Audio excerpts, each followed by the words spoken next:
pouco, então eu procurei me concentrar mais em visceral, né? Por conta de um dos componentes que a gente tem e que acaba causando, vamos dizer, maior dificuldade no controle, que é o componente, o cão, né? O cão sempre acaba tendo um papel importante, porque geralmente ele que é o reservatório no ambiente urbano e a gente tem uma dificuldade muito grande, porque a gente tem que... vocês vão ver lá na frente, eu vou mostrar, pela dificuldade de trabalhar com a questão do cão.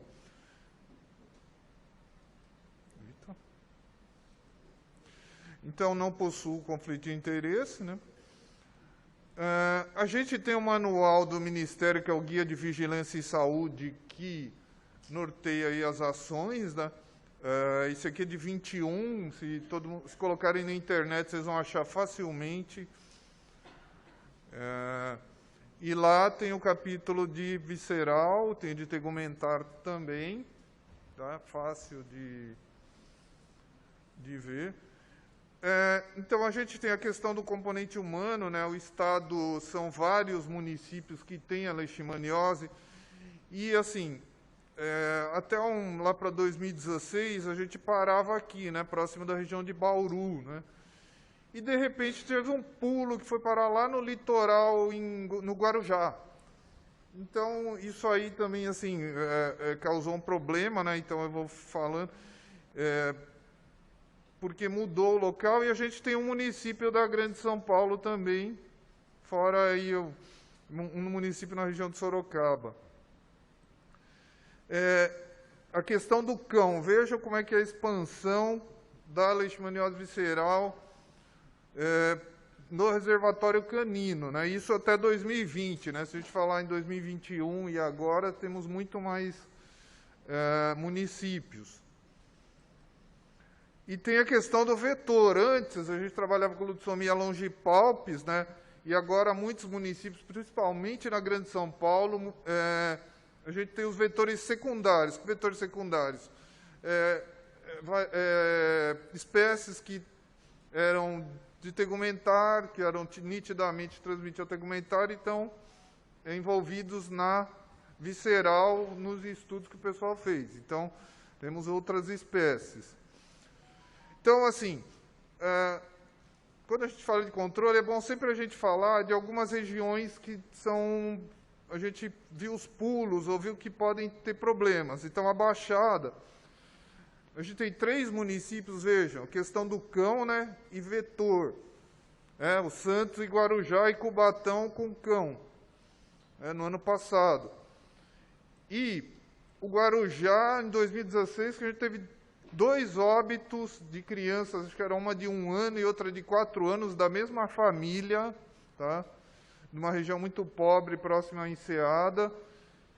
E em 2017 teve um caso humano tratado, até então não se teve mais casos, mas é um alerta. Por quê? Porque se pensou em tudo menos em leishmaniose visceral. Então, por conta do quê? Tinha só na região de Bauru, no noroeste e no oeste. E aí? E aí apareceu no litoral e o pessoal olhou e falou, mas procuraram tudo quanto é coisa nos pacientes, era o quê? Leishmaniose visceral. A região metropolitana, veja, em 2003, nós tínhamos 2 municípios com cão, não achava o vetor. Agora, em 2017, né, próximo, olha quantos municípios. Cão, e um município com vetor, que é o município de Caieiras. Né? Que quando eu falo vetor, né, seria o lutsomia longipalpis. 18. Foram aumentando os municípios, um monte de casos de cães suspeitos. 19. Né? Então, a gente vai pintando o mapa. 21. Localizando cães, e a maioria, tirando Caieiras, todos os outros municípios, vetor secundário. Né? Ele fala, mas por que eu tenho que me preocupar? Então, lembrar, o cão precede o humano. Muitas vezes não aparece caso humano, mas a gente tem que ter a informação de que a gente tem a transmissão canina e que podemos ter a transmissão humana na Grande São Paulo. E já temos um caso humano em 2018, né, de uma menina em Itapevi que foi tratada.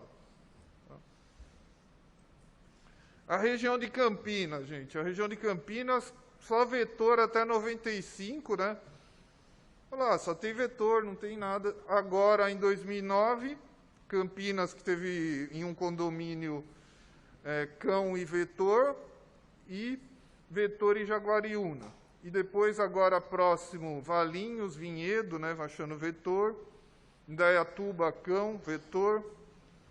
Depois esses municípios aí, Valinhos já foi localizado cão. Itatiba, agora cão. Amparo, tudo no ano passado, cão e vetor de uma vez só.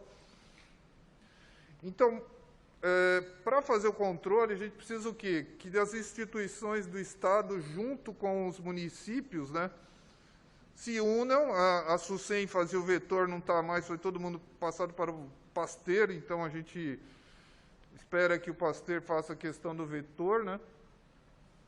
Então tem que ter uma integração.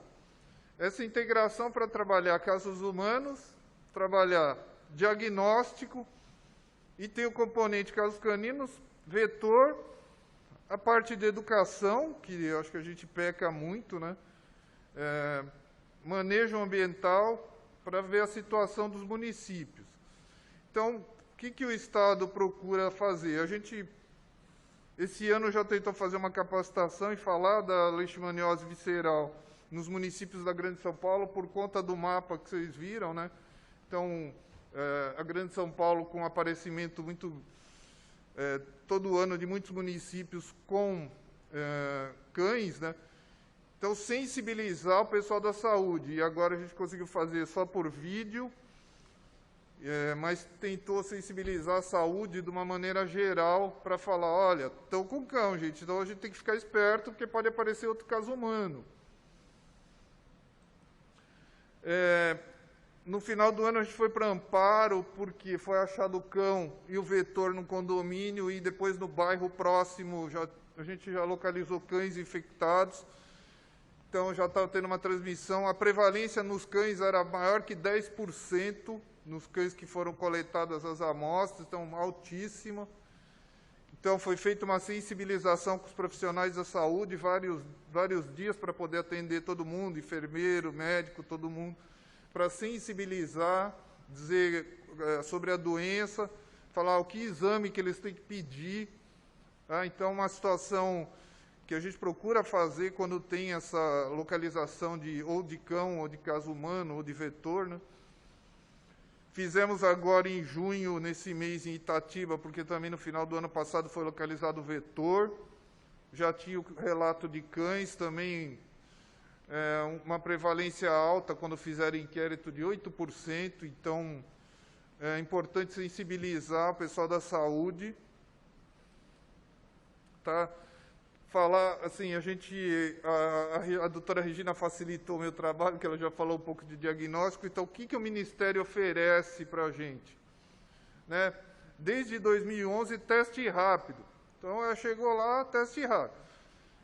No Estado, a gente preconiza o teste rápido no soro, tá? Porque geralmente o paciente já vai coletar material mesmo. O grande problema é que sempre há uma troca, né? Tem pregão, então o Ministério acaba trocando o kit, e às vezes a gente tem o quê? Um desabastecimento de insumos. E aí gera um conflito, porque o Estado às vezes quer comprar, mas é um insumo que o Ministério tem que fornecer, então fica uma situação complicada, né? Então, atualmente a gente está nesse, que o Ministério fornece da Bioclean, que é um bom teste. Segundo o Ministério, eles exigem uma sensibilidade, especificidade maior que 90%. Teste tão rápido, fácil execução, né? Para se ter uma ideia, então, 2019 a gente usou lá próximo de 800 testes, com praticamente 100 positivos, né? Isso só estou falando de teste rápido, né? Porque tem outros exames também A gente tem outros pacientes que o professor Valdir falou, HIV, por exemplo, que vai dar negativo, né, a maioria. Em 2020, aí, 500 e poucos testes, também próximo de 100. 2021, mais de 600, um pouco menos de 100 positivos. Agora, em 22, a gente usou já praticamente 350 testes rápidos no estado, né, com 41 positivos, a grande maioria na região, aqui eu estou falando região, né, eu pus o nome dos municípios, mas é região de Araçatuba, região de Bauru, então a maioria na região de Araçatuba e de Presidente Prudente. Então, Teodoro Sampaio, principalmente, está aumentando muito o número de casos. Tá? Para dizer, a gente tem o quê? A gente não consegue descentralizar para todos os municípios. Tem municípios, vocês viram, no Guarujá teve o último caso em 2017 e não teve mais. Então, a gente faz o quê? A rede do Adolfo Lutz tem os testes e os municípios prioritários, onde temos muitos casos, tem o teste rápido para fazer no próprio local e atendem os municípios vizinhos. Então, a gente formou uma rede, né? Então, em São Paulo, aí tem o próprio Adolfo Lutz, o HC, o professor Valdir, o Emílio Ribas, em todas as regiões, inclusive nas regiões que a gente não tem autoctonia. Por quê? Porque a gente recebe importado, né? Como foi os de São Paulo que a gente atendeu, eram importados. Então, a grande maioria dos municípios tem os testes para auxiliar no diagnóstico. Tá? Se não no próprio município, mas em algum município sede, e assim facilita. Lembrar sempre que, assim, quando fazer o pedido, tem que colocar que é visceral, né? Porque a recomendação do teste é para visceral, não para tegumentar. Temos a imunofluorescência que o Ministério fornece, mas tem um pequeno problema, né? Se vocês lerem aqui, ó, leishmaniose humana. Então, ele não discrimina nem visceral e nem para tegumentar, ele serve para os dois. Ou seja, então, não é uma coisa tão específica. Então, às vezes, quando dá um título alto, ajuda bastante, só que se o título não for alto, acaba atrapalhando, criando mais dúvida. O teste rápido resolve a maioria, né? Ele tem uma especificidade, uma sensibilidade alta, né? Se for 90%, você não vai perder muito dos casos. Então, e a imunofluorescência também. Então, pode-se fazer o parasitológico lá se o teste rápido for negativo e persistir a dúvida, né? Se é leishmaniose visceral, né? E achar os parasitas, né? Como está aqui. Então, isso aí é oferecido na rede do Adolfo Lutz, e alguns hospitais fazem também. PCR, que a Regina já explicou muito bem, então, um monte de locais faz, inclusive no Adolfo Lutz, né, na rede estadual.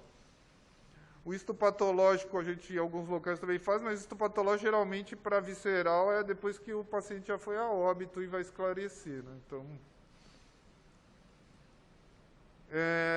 só para ter uma ideia, então, como é que está a doença humana, né? Até o ano de 2000 aí em amarelinho, né? Depois de 2001, 2010 em verde, depois em vermelho os anos posteriores.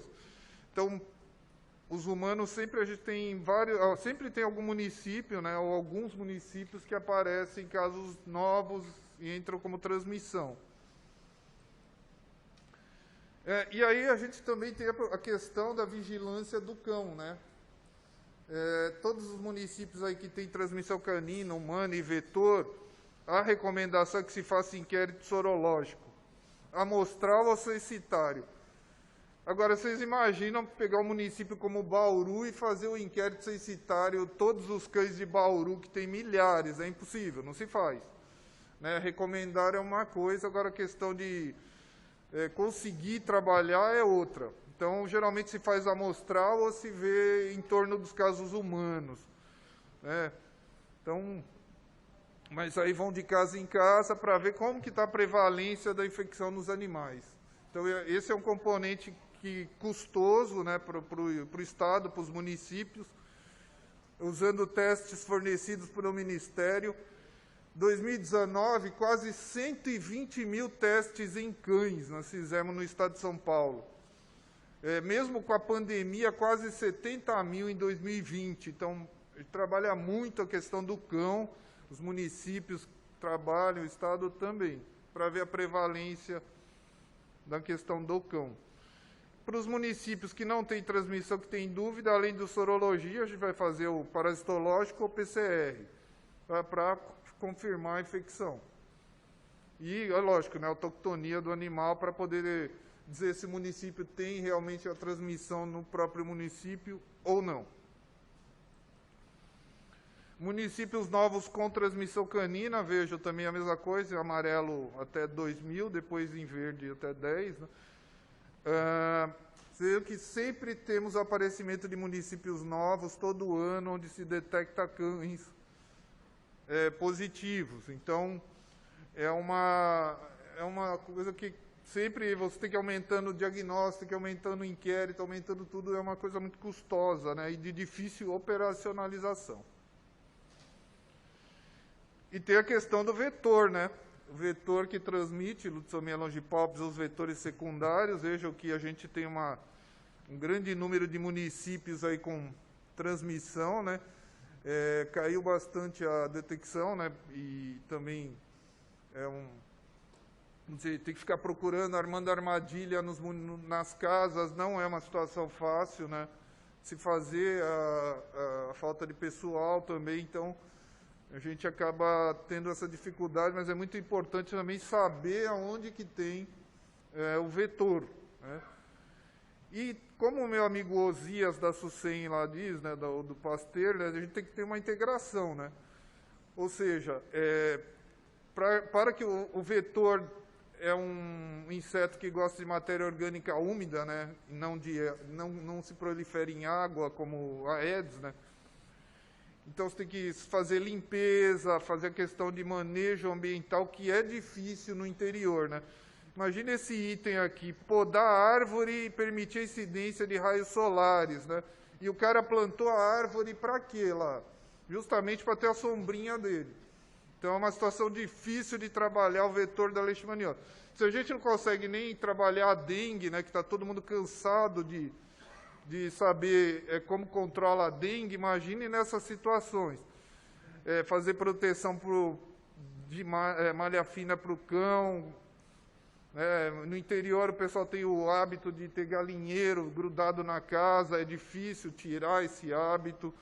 E a matéria orgânica, as fezes e a matéria das galinhas são uma fonte incrível de matéria orgânica para a proliferação do flebotomínio. Então, e a parte educacional, que eu acho que o município geralmente faz, a SUSEM também fazia, que também é difícil de se executar, né? E o pessoal não investe tanto, eu acho que é uma coisa importante para simplesmente trabalhar com as crianças e mostrando como que é a doença para poder minimizar depois lá para frente.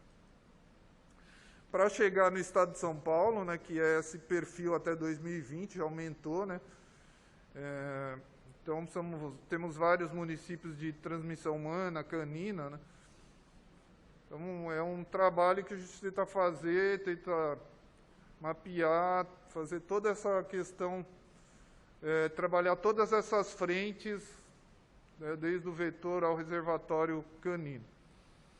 Tá, eu fiquei sabendo que ia ter essa diretriz, essa coisa de tratamento das leishmanioses da Organização Pan-Americana, então pus aqui só para, se alguém tiver interesse, né? Agradeço a oportunidade, a paciência de todo mundo e tenham os dados, se alguém tiver dúvida, é só mandar e-mail, ligar. Muito obrigado.